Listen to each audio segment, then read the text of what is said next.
안녕하세요. 투자에 인사이트를 더하는 주식 인사이트입니다. 최근 한 달 동안 카카오페이 주가에 엄청난 변화가 있었는데요. 오늘은 이 주가 흐름과 그 배경에 대해 자세히 이야기해 보겠습니다. 먼저 카카오페이의 최근 주가 동향부터 살펴볼게요. 카카오페이 주가는 지난 한 달 사이에 거의 2배 가까이 급등하며 투자자들의 관심을 한몸에 받고 있습니다. 특히 5월 중순부터 6월 중순까지 약 95% 이상 상승했는데요. 불과 몇 주 만에 주가가 3만 원대 초반에서 6만 원대까지 치솟았습니다. 주가 차트를 보면 가파른 상승 곡선을 그리며 52주 신고가를 경신하기도 했습니다. 단기 20일 및 중기 60일 이동평균선이 모두 위로 향하는 정배열 상태를 보이며 기술적으로도 강한 상승 추세임을 보여줬는데요. 그만큼 상승 모멘텀이 강력했지만 단기간에 급등한 만큼 현재 주가가 이동평균선 대비 많이 벌어져 있는 모습이라 단기 과열에 대한 경계도 필요한 상황입니다. 실제로 워낙 가파르게 오른 탓에 중간중간 며칠씩 순 고르기 조정이 나오기도 했지만 전반적인 추세는 아직 우상향을 유지하고 있습니다. 그렇다면 이렇게 카카오페이 주가가 단기간에 폭등한 이유는 무엇일까요? 가장 큰 이슈로 떠오른 것은 바로 원화 기반 스테이블코인 도입에 대한 기대감입니다. 새로운 정부 출범 이후 디지털 자산 관련 정책이 적극적으로 추진되면서 원화에 연동된 스테이블코인을 민간 기업도 발행할 수 있도록 법제화하려는 움직임이 본격화되었는데요. 이 소식에 시장에서는 자연스럽게 카카오페이를 최대 수혜주로 주목했습니다. 카카오페이는 카카오톡이라는 거대한 플랫폼과 탄탄한 자본력을 갖추고 있기 때문에 만약 원화 스테이블 코인이 허용된다면 직접 발행하거나 유통을 주도할 유력 후보로 꼽히고 있습니다. 실제로 6월 초 새 정부가 관련 정책 추진 의지를 보이자 카카오페이 주가는 연일 폭등하는 모습을 보였습니다. 6월 9일에는 주가가 하루 만에 상한가 30%까지 치솟았고 다음 거래일에도 15% 이상 추가 상승하며 이틀 새 주가가 5만 원 가까이 올라버렸습니다. 그야말로 불기둥 같은 상승세였는데요. 그만큼 시장의 기대감이 한꺼번에 몰렸다는 뜻입니다. 스테이블 코인이 왜 이렇게 큰 이슈인지 궁금하실 수 있는데요.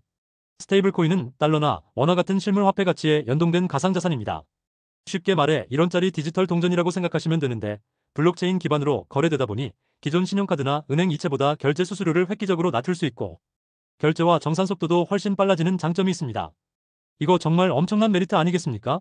만약 원화 기반 스테이블 코인이 도입되면 가맹점들은 결제 수수료 부담을 크게 덜 수 있고 소비자들은 더 편리하고 신속한 결제를 누릴 수 있게 됩니다. 생각만 해도 굉장히 혁신적이죠. 간편결제 플랫폼을 운영하는 카카오페이 입장에선 이러한 변화가 게임 체인저가 될 만한 호재인 셈이죠. 특히 카카오페이는 이미 온라인과 오프라인에서 광범위한 결제 네트워크를 구축해왔고 카카오톡 플랫폼을 통해 수천만 사용자를 보유하고 있기 때문에 스테이블코인 기반 결제가 허용될 경우 선두주자로 나설 가능성이 높습니다. 이런 기대 심리가 최근 주가에 불을 지핀 것입니다. 새 정부에서 가상자산의 밝은 김용범 전 해시드 대표를 대통령실 정책실장으로 임명한 것도 호재로 작용했습니다. 이재명 대통령이 블록체인 투자사 해시드에서 활동했던 김용범 씨를 대통령실 정책실장으로 기용하면서 정부 차원에서 스테이블코인 도입에 더욱 힘이 실릴 것이란 관측이 나온 것입니다. 실제로 정부가 밀어주니 카카오페이가 날개를 달았다는 말까지 나올 정도로 투자 심리가 뜨거웠습니다. 참고로 이러한 원화 스테이블코인 기대감은 카카오페이에만 국한된 것이 아니었습니다. 같은 날 간편결제 코인 페이코인을 운영하는 코스닥 상장사 다날도 상한가를 기록하는 등 관련주 전반이 들썩였습니다. 다만 스테이블코인 관련 정책은 아직 논의 단계에 있고 법안 통과와 실제 발행까지는 넘어야 할 산들이 있습니다.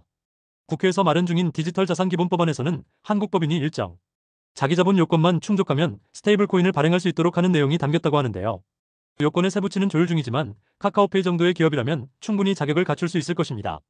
앞으로 법적 기반이 갖춰지고 한국은행 등 규제 당국의 가이드라인이 정리된다면 머지않아 카카오페이가 자체의 디지털 원화 토큰을 만들어 결제에 활용하는 그림도 상상해 볼 수 있습니다. 물론 이러한 혁신이 현실화되기까지는 시간이 걸릴 수 있고 보수적인 금융당국의 입장에 따라 속도가 조절될 수도 있습니다. 실제로 한국은행 등 일부 기관에서는 스테이블코인 도입에 신중눈을 펴고 있어 당장 실생활에 쓰이기까지는 적잖은 준비가 필요할 겁니다. 그럼에도 불구하고 시장은 일단 되기만 하면 판도가 바뀐다는 기대를 미리 주가에 반영한 모습입니다. 카카오페이 주가를 끌어올린 또 하나의 소식은 바로 M&A 이슈입니다. 5월 말경 업계에 전해진 바에 따르면 카카오페이가 신세계그룹의 SSG페이와 지마켓의 스마일페이 인수를 위해 신세계 측과 협상을 진행 중이라고 합니다. 신세계그룹이 자체 간편결제 사업부를 분사하여 매각하기로 결정했고 그 인수 주체로 카카오페이가 거론된 것이죠. 시장에서는 이 뉴스에 대해 상당히 긍정적인 반응을 보였습니다. 왜냐하면 카카오페이가 이 두 결제 서비스를 인수하게 되면 단숨에 수천만 명의 잠재 고객 데이터를 확보하고 결제 거래액 규모를 키울 수 있기 때문입니다. SSG페이와 스마일페이는 현재 시장 점유율은 크지 않지만 통합회원 수가 약 2,500만 명에 달하는 것으로 알려져 있습니다.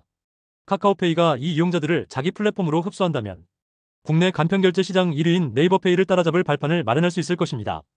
그동안 카카오페이는 카카오톡 기반의 편의성으로 빠르게 성장했지만 서비스 범위나 제휴처 면에서 네이버페이에 밀리며 다소 고전해왔거든요.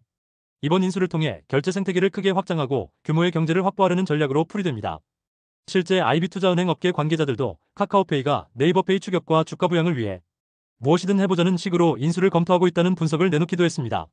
물론 이 M&A가 순탄하게 성사될지는 더 지켜봐야 합니다. 협상 과정에서 변수도 있었는데요.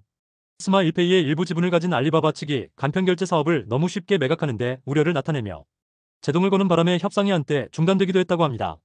하지만 신세계는 이미 결제 사업부를 물적 분할하여 언제든 매각할 수 있는 채비를 갖췄고 카카오페이도 인수 의지를 보이며 다시 협상을 이어가는 분위기입니다. 가격만 서로 만족할 만한 수준에서 합의된다면 인수가 성사될 가능성이 높다는 전망이 나옵니다. 한편으로는 카카오페이가 최근 개인정보 제공 문제로 금융당국의 제재를 앞두고 있는 점은 부담 요소인데요. 카카오페이가 2018년부터 약 4천만 명에 달하는 방대한 고객 신용정보를 중국 알리페이에 동의 없이 넘긴 사실이 작년 금융감독원 검사에서 드러나 큰 논란이 있었습니다. 이 때문에 개인정보보호위원회로부터 60억 원대 과징금 부과 조치를 받았고 금융위원회에서도 별도 제재 절차를 밟고 있습니다. 이런 상황에서 대규모 M&A를 추진하는 것이 자칫 감독당국의 부정적 시선을 살 수 있다는 지적이 있습니다. 다만 증권사 인수 등과는 달리 간편결제 사업 인수에는 대주주 변경, 승인 같은 절차가 필요하지 않아 규제 리스크가 직접적이지는 않다는 의견도 있어요. 결국 카카오페이가 당국과의 마찰 없이 이번 인수를 잘 마무리할 수 있을지가 향후 주가에는 중요한 변수가 될 것으로 보입니다. 또한 2022년 말 카카오 서비스 장애 사태 때 카카오페이 결제 서비스도 몇 시간 동안 마비되면서 금융당국이 카카오페이와 카카오뱅크의 이중화 시스템 미비 문제를 지적한 바 있습니다. 이러한 서비스 안정성 이슈도 카카오페이가 향후 해결해야 할 과제로 남아 있습니다. 지금까지 살펴본 것처럼 정책 호재와 사업 확장 기대감이 맞물리며 카카오페이 주가에 날개를 단 모습인데요. 여기에 더해 기업 자체 펀더멘털 측면에서도 실적 개선이라는 호재가 주가에 힘을 실어주고 있습니다. 카카오페이는 올해 1분기 실적을 발표하면서 상장 이후 처음으로 분기 흑자를 달성했다고 밝혔습니다. 2025년 1분기 연결 매출액은 약 2,199억 원으로 전년 동기 대비 20% 넘게 성장했고 연결 영업이익은 44억 원을 기록하며 작년 1분기에 97억 원 영업손실에서 드디어 흑자로 돌아섰습니다. 당기순이익도 144억 원을 올리며 대폭 개선됐죠.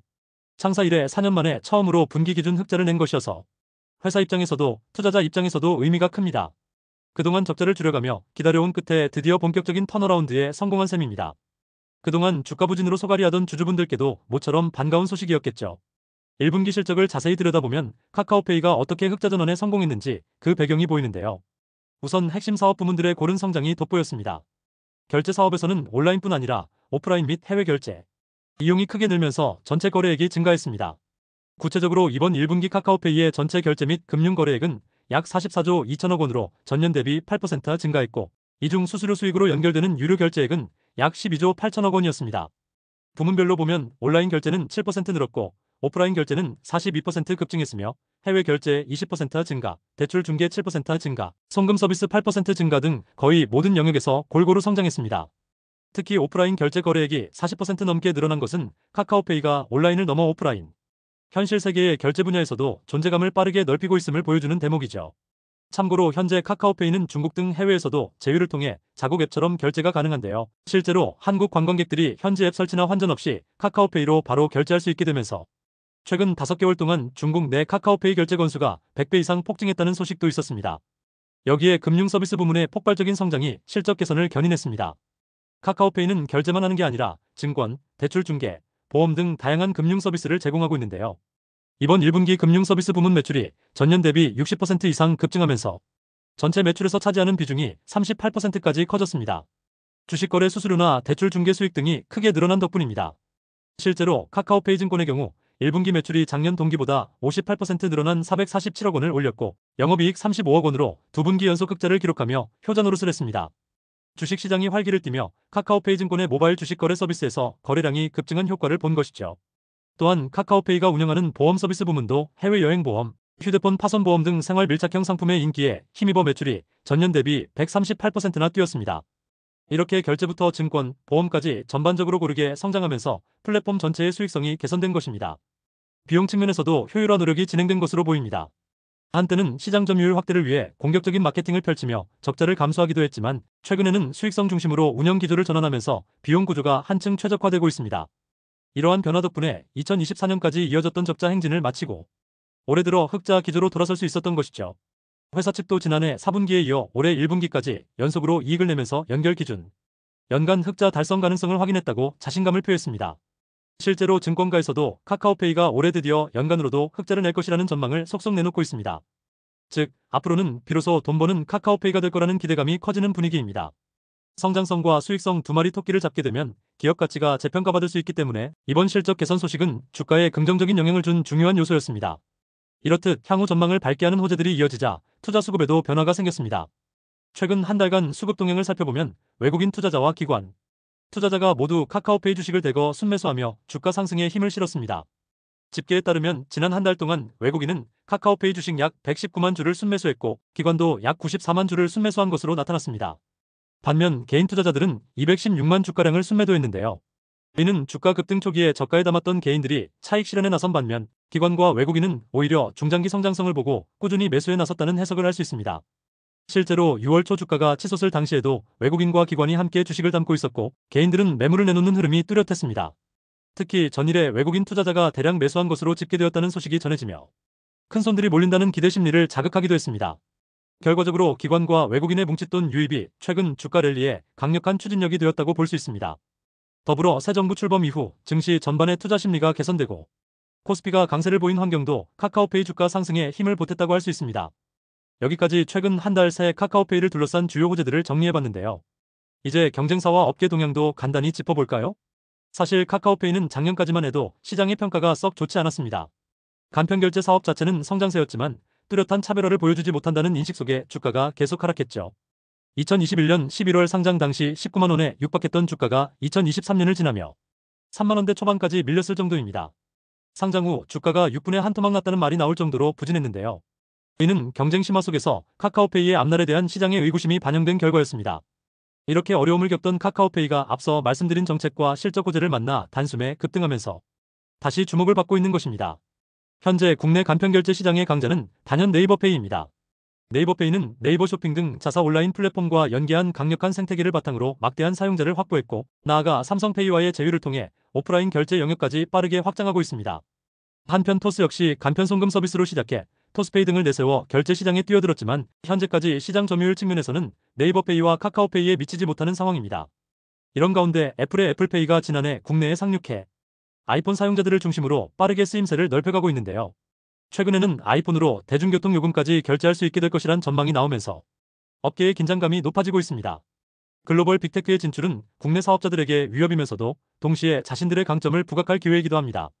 카카오페이의 강점이라 하면 뭐니 해도 카카오톡 기반의 생활 밀착 플랫폼이라는 점. 카카오페이는 간편결제와 송금은 물론이고 각종 청구서, 납부, 멤버십 적립, 투자 서비스까지 지원하면서 하나의 앱으로 다양한 금융생활을 가능케 하고 있습니다. 이러한 슈퍼앱 전략은 카카오페이만의 차별화된 경쟁력으로 꼽힙니다. 네이버페이도 네이버 앱 및 다양한 서비스와 연계되어 있긴 하지만 카카오톡처럼 국민 메신저의 금융 기능이 자연스럽게 녹아든 형태는 카카오페이가 유일하죠. 사용자는 별도 앱이나 복잡한 절차 없이 카카오페이 하나로 생활 속 결제를 해결할 수 있으니 이것이 곧 강력한 이용자 락인 효과로 이어집니다. 이러한 강점을 바탕으로 카카오페이는 앞으로도 사용자 편의를 개선하고 제휴 범위를 넓혀갈 것으로 보이는데요. 최근에는 생성형 AI 기술을 접목한 신규 서비스도 선보이며 화제가 됐습니다. 바로 페이 AI라는 건강관리 상담보 서비스를 출시했는데 카카오페이 플랫폼 내에서 인공지능이 개인의 건강 정보를 분석해 맞춤 상담을 제공하는 시범 서비스입니다. 이처럼 AI 기반의 새로운 기능들이 도입되면 카카오페이 앱의 활용도와 사용자 체류 시간이 늘어나 궁극적으로는 금융상품 추천이나 광고 노출 같은 수익 창출 기회도 확대될 수 있겠죠. 회사 측은 마이데이터를 활용한 AI 금융비서, AI 신용평가 모델 등도 개발 중이라고 밝혔는데 이런 노력이 핀테크 업계 경쟁 속에서 카카오페이만의 차별화 포인트가 될 것으로 기대됩니다. 향후 카카오페이가 해외 시장에도 적극 진출하는지도 흥미로운 포인트입니다. 현재는 주로 국내 서비스에 집중하고 있지만 카카오 공동체 전체가 비욘드 코리아 전략을 내세우고 있어 카카오페이 역시 동남아 등 해외 간편결제 시장 진출 기회를 엿보고 있습니다. 해외 시장에서까지 두각을 나타낸다면 카카오페이의 성장폭은 더욱 커질 수 있겠죠. 앞으로의 변수는 역시 정책 환경과 경쟁 구도가 될 것입니다. 정부의 디지털 자산 정책 방향에 따라 카카오페이뿐만 아니라 네이버페이, 토스 등 핀테크 기업 모두 새로운 기회를 잡을 수 있을 것으로 보입니다. 특히 앞서 언급한 원화 스테이블코인 제도가 실제로 도입된다면 기존 카드사나 은행 위주의 결제 시장에 지각 변동을 일으킬 가능성이 큽니다. 카카오페이가 이 흐름에서 주도권을 쥐고 혁신을 이끌면 기업 가치가 한 단계 도약할 수 있을 것이고요. 반대로 정책 추진이 지연되거나 경쟁사들이 더 공격적으로 나올 경우 일시적인 어려움을 겪을 수도 있습니다. 결국 카카오페이가 얼마나 기민하게 대응하고 차별화된 서비스를 만들어내느냐가 향후 주가 흐름을 결정짓는 열쇠가 될 것입니다. 정리해보면 카카오페이는 최근 한 달 사이에 주가가 폭발적으로 상승하며 다시 시장의 스포트라이트를 받았습니다. 불과 한 달 만에 주가 흐름이 이렇게 급변하다 보니 주주분들은 놀라움과 기대를 함께 느끼셨을 텐데요. 그 배경에는 새 정부의 정책 훈풍, 공격적인 사업 확대, 전략, 그리고 탄탄한 실적 회복이라는 삼박자가 고루 갖춰진 덕분이었는데요. 주가가 단기간에 급등한 만큼 앞으로 변동성이 없진 않겠지만 분명한 것은 예전에 비해 회사의 체력이 좋아지고 성장 동력이 강화되었다는 점입니다. 상장 이후 한때 크게 주저앉았던 주가가 이번을 계기로 본격적인 재평가 국면에 들어설지 지켜봐야겠습니다. 결국 관건은 향후에도 실적 개선 추세를 이어가고 스테이블 코인 등 새로운 사업 기회를 잘 잡아내며 경쟁 환경 속에서 꾸준히 입지를 넓혀가는 것이겠죠. 앞으로 2분기 실적 발표와 SSG페이 인수 협상 결과, 국회의 디지털 자산법 입법화 진행 상황 등이 순차적으로 시장에 영향을 줄 것으로 보입니다.